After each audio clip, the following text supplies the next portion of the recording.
Hello there, my name is Stephen Pitt.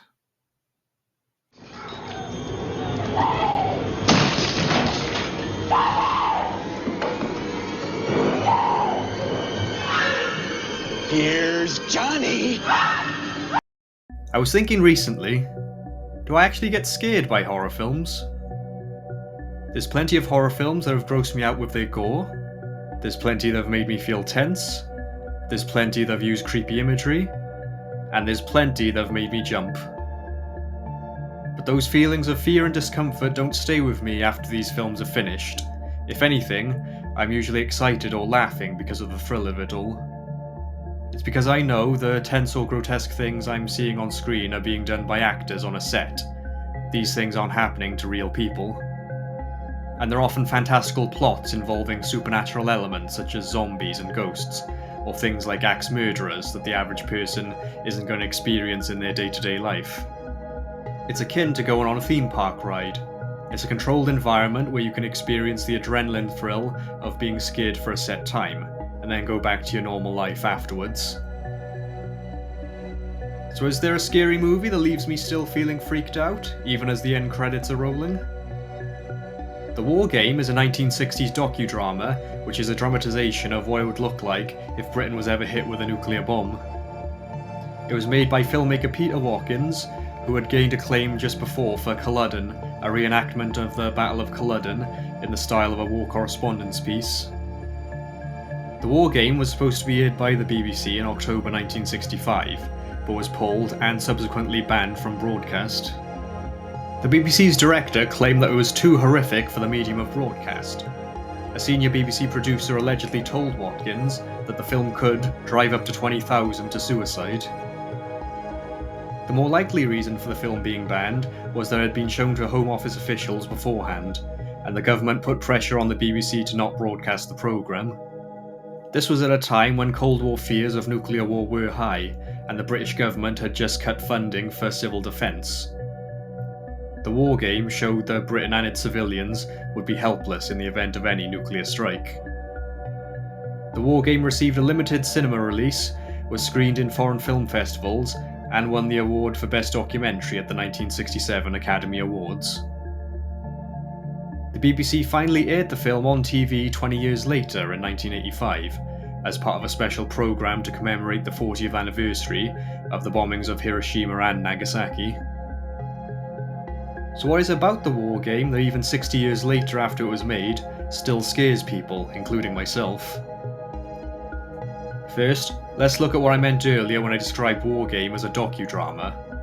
The events you see on screen are fictional. The UK was never hit with a nuclear bomb. The people on screen are actors, and they didn't really suffer from third-degree burns or melted eyeballs. But the events shown are presented in the style of a documentary or a news report. Handheld cameras are used to reinforce this style, following the characters as they navigate the chaos. Said characters look at the camera, acknowledging its presence, and the camera shakes when it tries to keep up with the action, or when there's a shockwave from the bomb. This shaky cam technique has been used in later found footage horror films such as The Blair Witch Project and Cloverfield to create a similar effect. Things like this are why the War Game has a deeper effect on people compared to most horror films. When the characters are talking to the camera, as though being interviewed by a reporter, they don't feel like characters in a scripted film. They come across as real people that these horrific things are happening to. I'm so scared. I just want my kids to grow up, that's all. I don't know what's going to be left of anything. I can't change that now. And there's something creepier about the way this stuff is filmed. When someone is maimed or killed in a typical horror film, it may shock and spook us initially, but the stylized camera work and editing will remind you in the back of your mind that what you're watching isn't actually happening. It desensitizes you to the violence and suffering. Whereas in the War Game, the horrors of nuclear fallout are presented to you matter-of-factly, as though you're watching some faraway atrocity being reported on the news, or it could happen to you or your family. As Watkins put it when discussing his style, you completely avoid the well-framed look. Things in my film must be flat on. film's subject matter of nuclear war may seem as sensational as slasher films or haunted house movies to modern audiences, but this was during the height of the Cold War tensions between the West and the Soviet Union, and just a few years removed from the Cuban Missile Crisis. The threat of nuclear destruction seemed right around the corner, and the film makes this apparent as well. It cites real UK government documents that detailed the preparation plans, or lack thereof, for the event of a nuclear attack. It also explains how events like this could be brought about, based on NATO policy at the time. It is now planned to increase NATO reliability on nuclear missiles, even should the Russians attack using ordinary weapons. Thus, it is possible for the Allies to be the first to press the button in a nuclear war.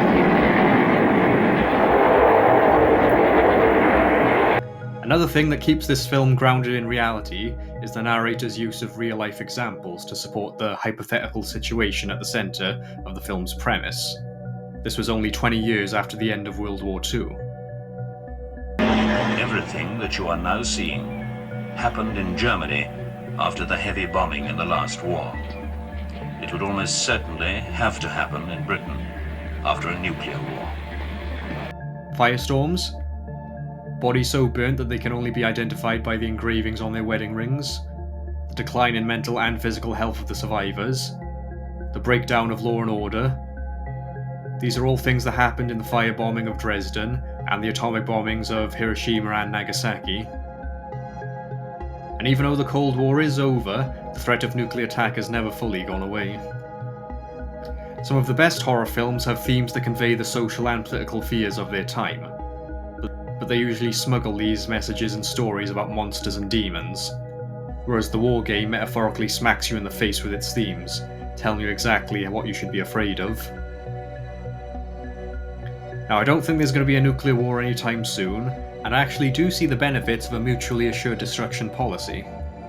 But every time I watch the war game, it disturbs me with its sounds and images of human suffering.